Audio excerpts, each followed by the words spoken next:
तर सांगलीमध्ये राजकीय वातावरण तापलंय। पालकमंत्री चंद्रकांत पाटील आणि खासदार विशाल पाटील यांच्यामध्ये आरोप प्रत्यारोप सुरू झालेत। मी बोलायला लागलो तर तुम्हाला महागात पडेल असा इशारा चंद्रकांत पाटील यांनी विशाल पाटलांना दिलाय। त्याचबरोबर जिल्ह्यातील सहकार प्रकरणावरून त्यांनी जाहीर चॅलेंज देत पत्रकार परिषद घ्या, मी देखील उत्तर देतो असं म्हटलंय। सांगलीमध्ये पोलिसांवर करण्यात आलेल्या आरोपांवरून पाटलांनी हा पलटवार केलाय। या वादामुळे जिल्ह्यातील राजकारण अजूनच तापण्याची चिन्ह आहेत।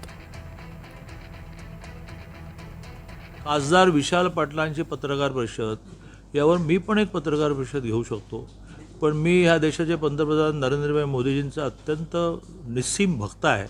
ते जसं कशाकडे लक्ष देत नाही, आपलं काम करत होता तसं आहे।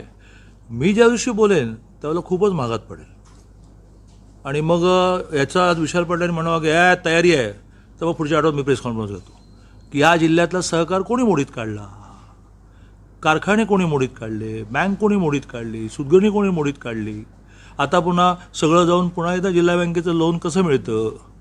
बस इथेच थांबवताय तुम्ही मला। तेव्हा दिस माय ओपन चॅलेंज। माझं म्हणणं असं आहे की खासदारांनी उठसूट आरोप करताना एक बोट तिकडे जेव्हा असतं ना, ते 4 बोटं इकडे असतात आणि त्यामुळे त्यांनी आज डिक्लेअरच करावं की चंद्रकांत पाटलांना माझं खुलं आव्हान आहे, माझ्या प्रेस कॉन्फरन्समध्ये बोलावं next week only for this press conference. हो ना जानतो।